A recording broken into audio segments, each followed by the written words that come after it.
जय माँ बगलामुखी, जय श्री महाकाल। पितृपक्ष 2024 इन 5 खास उपायों से करें पितरों को प्रसन्न, जीवन की हर कठिनाइयों को करेंगे दूर। भक्तों, जैसा कि आप सभी भक्तों को पता है कि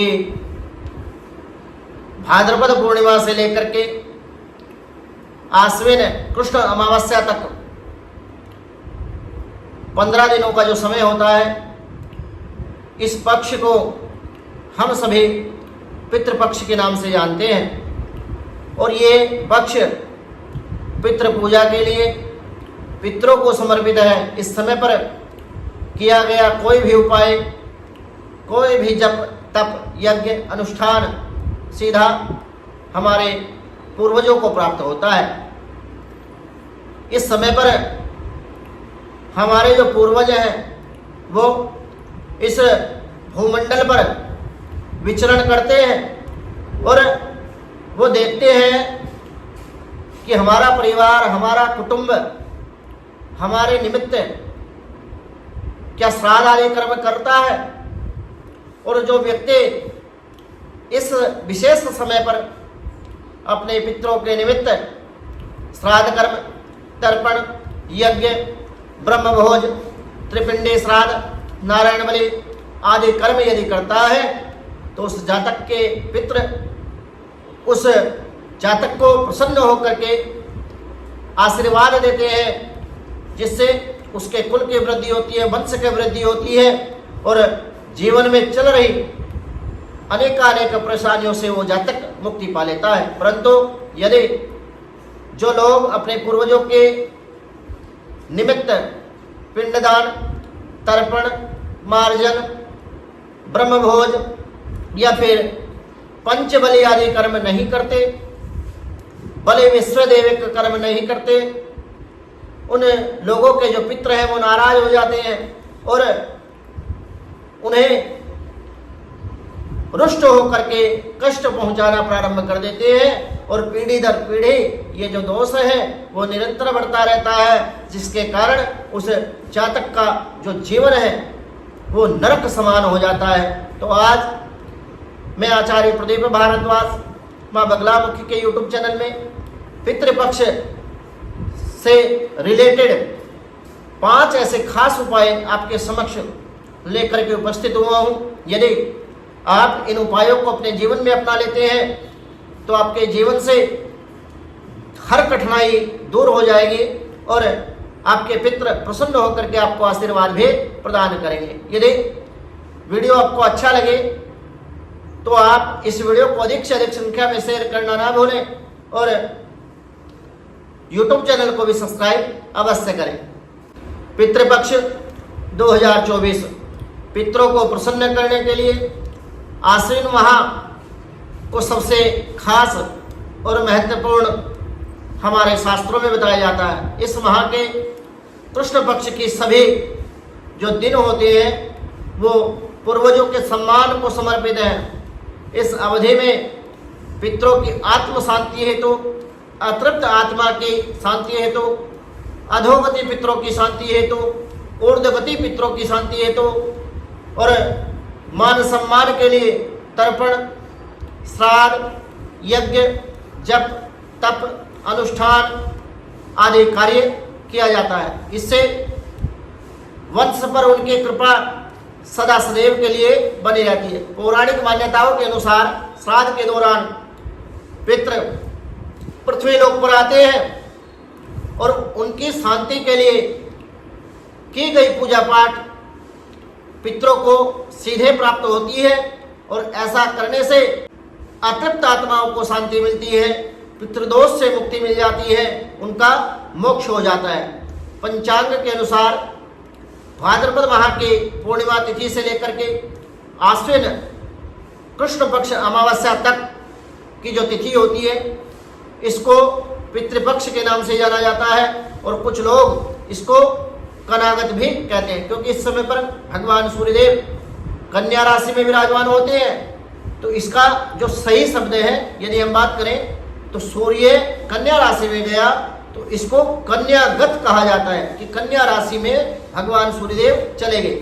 लेकिन देसी भाषा में और देसी शब्दों में लोग इसको कनागत के नाम से जानते हैं। इस वर्ष 17 सितंबर 2024 से पूर्णिमा तिथि प्रारंभ होगी और 18 सितंबर 2024 प्रातःकाल 8:11 पर पूर्णिमा तिथि समाप्त हो जाएगी। उदया तिथि के अनुसार पूर्णिमा तिथि 18 सितंबर 2024 को मान्य होगी।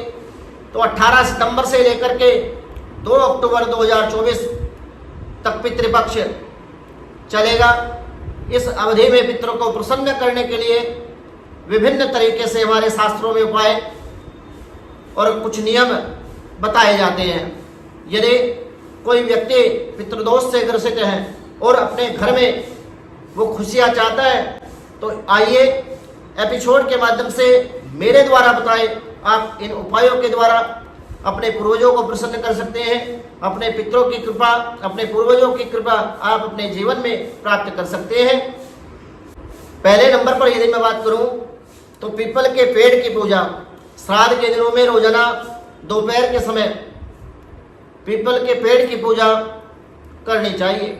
इस दौरान पीपल के वृक्ष में गंगाजल मिश्रित जल, कच्चा दूध मिला करके, काले तिल मिला करके, अक्षत मिला करके, फूल मिला करके पीपल के वृक्ष में अर्पित करना चाहिए। मान्यता है कि इस उपाय के करने से पितरों की आत्मा को शांति मिलती है और पूर्वज प्रसन्न होते हैं और अपने कुटुंब पर, अपने परिवार पर अपना आशीर्वाद बना के रखते हैं। सेकंड नंबर पर यदि मैं बात करूं, रुद्राक्ष धारण करने से हिंदू धर्म में पितृदोष के बुरे प्रभाव को कम करने के लिए श्राद्ध के दिनों को बहुत ही खास और महत्वपूर्ण माना जाता है। इस दौरान पितृदोष से बचने के लिए, उनके आशीर्वाद के लिए जातक को अभिमंत्रित 5 मुखी, 7 मुखी, 8 मुखी और 12 मुखी रुद्राक्ष एक साथ धारण करना चाहिए।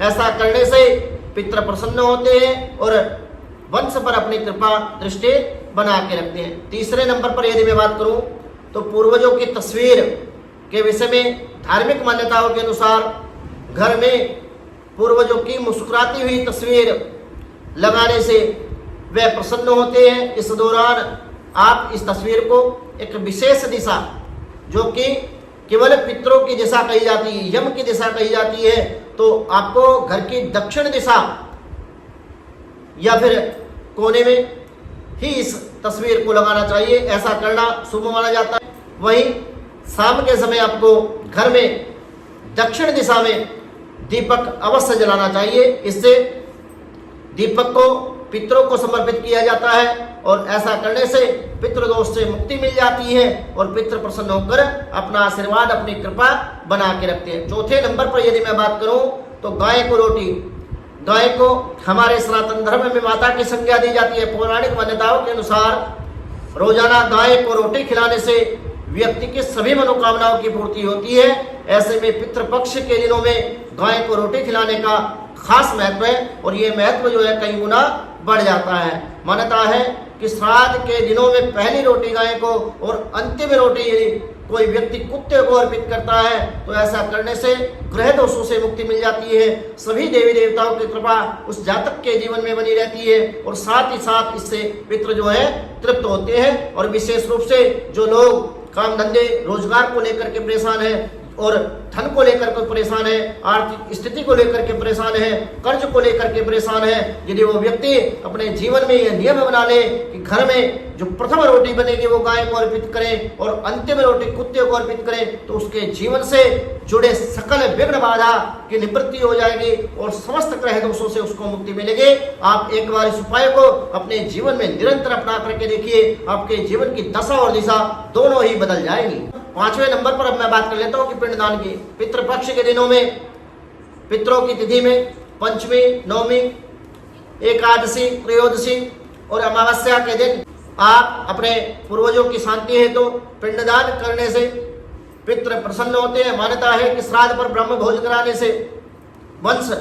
पर पितरों की कृपा सदाशिव के लिए बनी रहती है और साथ ही साथ परिवार में सुख समृद्धि का वास होता है। भक्तों, मेरे द्वारा दी गई जानकारी यदि आपको अच्छी लगी हो तो YouTube चैनल को सब्सक्राइब अवश्य करें। वीडियो को अधिक से अधिक संख्या में शेयर करना ना भूलें ताकि हमारी नई वीडियो का नोटिफिकेशन आपको प्राप्त हो सके। मैं आचार्य प्रदीप भारद्वाज। यदि आप पितृदोष से ग्रसित हैं और अपने जीवन में चल रहे पितृदोष से मुक्ति पाना चाहते हैं तो आप हमारे संस्थान के व्हाट्सएप नंबर 94-166-68-133 इस नंबर पर संपर्क करके अपने जीवन में चल रही पितृदोष पीड़ा से मुक्ति पा सकते हैं और अपने जीवन को सुखी बना सकते हैं। जानकारी अच्छी लगी हो तो YouTube चैनल को सब्सक्राइब अवश्य करें। जय बाबा बगलाम की, जय श्री महाकाल।